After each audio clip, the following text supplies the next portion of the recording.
Hey guys, it's Aeliana. This has been an idea that I've had in the back of my head for a while now, but never really got around to doing it.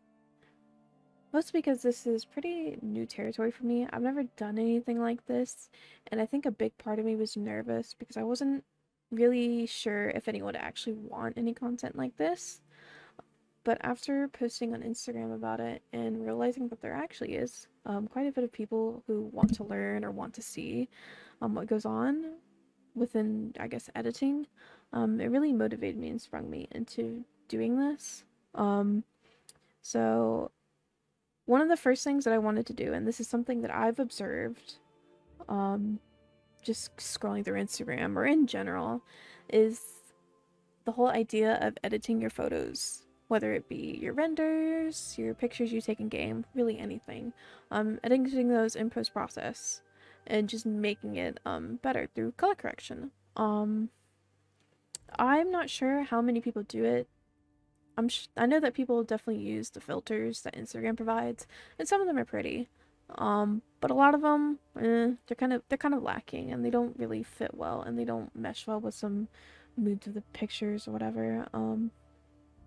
But I've definitely seen my fair share of like renders or other artwork that I feel like could have been really, really good, but were hindered because of just the lack of that post-process editing that can really make something just pop, really just make it just outstanding.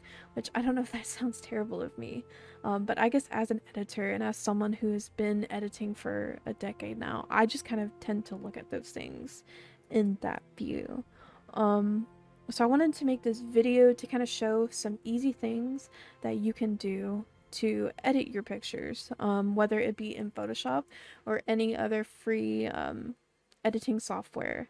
And I wanted to show you these quick and easy things you can do, because in my opinion, all these things that I'm about to show are easy and at anyone's skill level, regardless if you have any experience in Photoshop or none. These are all easy things that you can do to make any picture pretty much 10 times better. So, for an example, I have this render that I really just did really quick. I purposely didn't like light it very great in the scene. I just want something quick to just mess with. And on my first glance at this picture, it definitely is lacking. It feels very flat. It feels just very dull, and definitely with some quick edits we can definitely make this just look better. So one of the first things that I do whenever I edit, excuse me, is I always sharpen my pictures regardless of how high quality it is, you know, if it's 4K, 8K, whatever. Is I'll zoom in a little bit to show you. So I duplicated this just so I can show you exactly how much increases, but sharpening your pictures I think is number one. You sharpen more, which for most part almost always gets the job done, but I usually like to, at least in Photoshop, do a smart sharpen. That way I can control exactly how much it sharpens and the amount and such. So when I sharpen this, you can immediately see the difference. I think it's best on especially like smaller details like this lace. You can really see the difference. It feels more focused, it feels more clear, and then especially in the face right here, it just feels better. It's sharpened, it's more in focused. So that's always the first thing I do. Now this picture is pretty dull, so the first thing I want to do is just increase the brightness, kind of help bring the light up. And then the second of all, I always do a little bit of contrast just to help. I like my colors to pop and I like them to be vibrant. You can also do the same thing with saturation. Kind of just helps brings these colors out more and make them more bright and vivid. Another thing to play with would be curves. So curves can really help bring out the darkness of this, the darkness of this background. So it's a gray background with no light. So I can do this to help bring it darker, or like this to bring it more light, and then just kind of continue to play around with it. And already that just makes the entire image more bright and colorful. That's like pretty much my three ones that I almost always use. And curves are a bit, I think, iffy for some people. But essentially, always increasing the brightness and always increasing the contrast or the vibrance can really help just bring things pop. And one of the things to remember within this is having like a true black value within your image.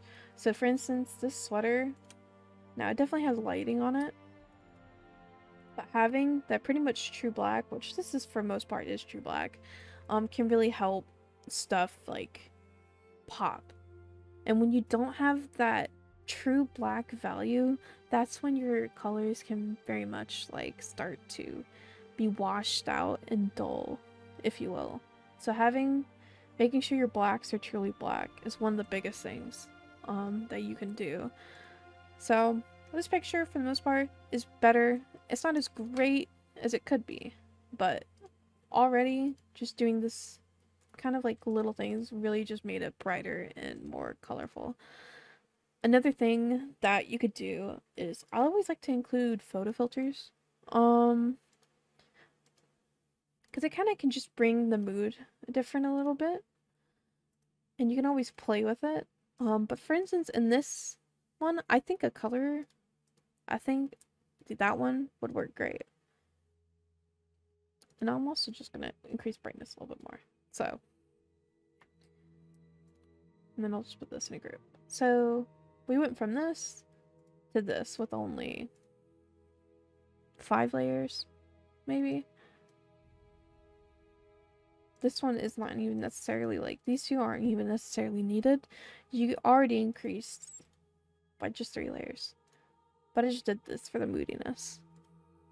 And you can apply this to pretty much any picture. So this is another one that I have. This is an older render that I have.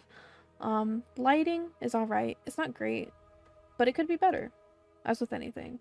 So just increasing the brightness and the contrast. But also in some images you might want to decrease the brightness a little bit. Just depends. But like already increasing the brightness, increasing the saturation. I'm going to play with the levels a little bit. For instance, I'm going to take this one down because I feel like it's more moody.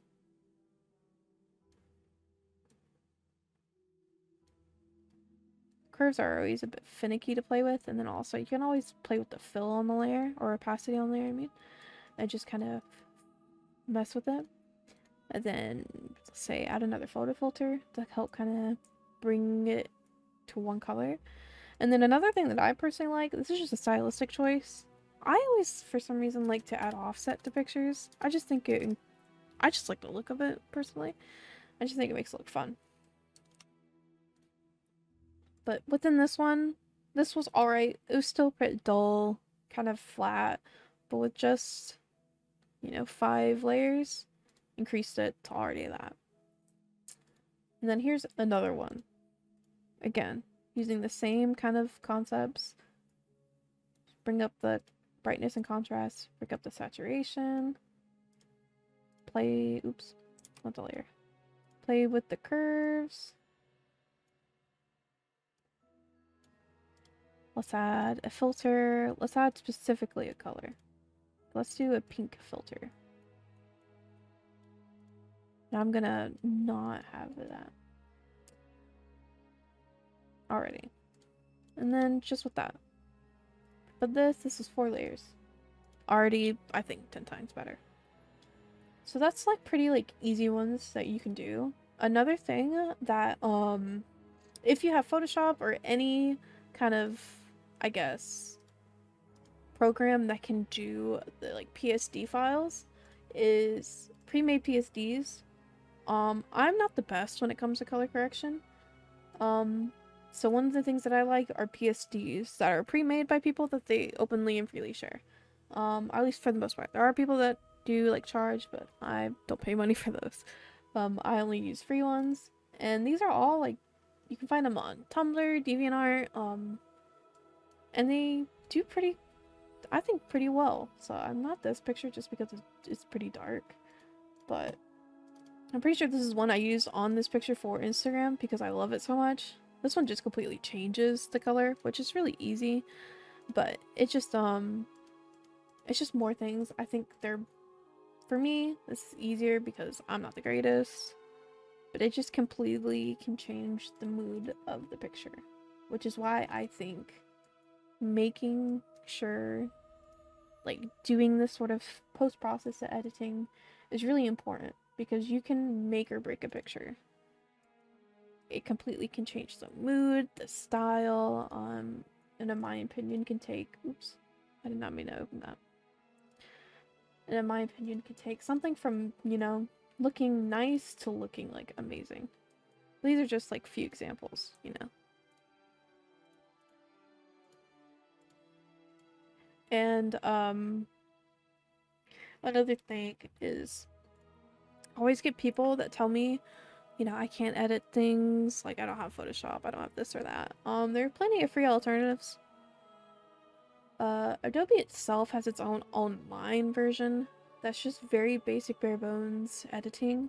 I've never really used it, but it definitely is available for you. Photopea is another one. I believe this is almost exactly a Photoshop clone, just online and free. Pixlr is another one. This is one that I have personally used in the past. I don't know how it is nowadays, but this is one that I have used in the past. And then of course you have GIMP, which is free and open source.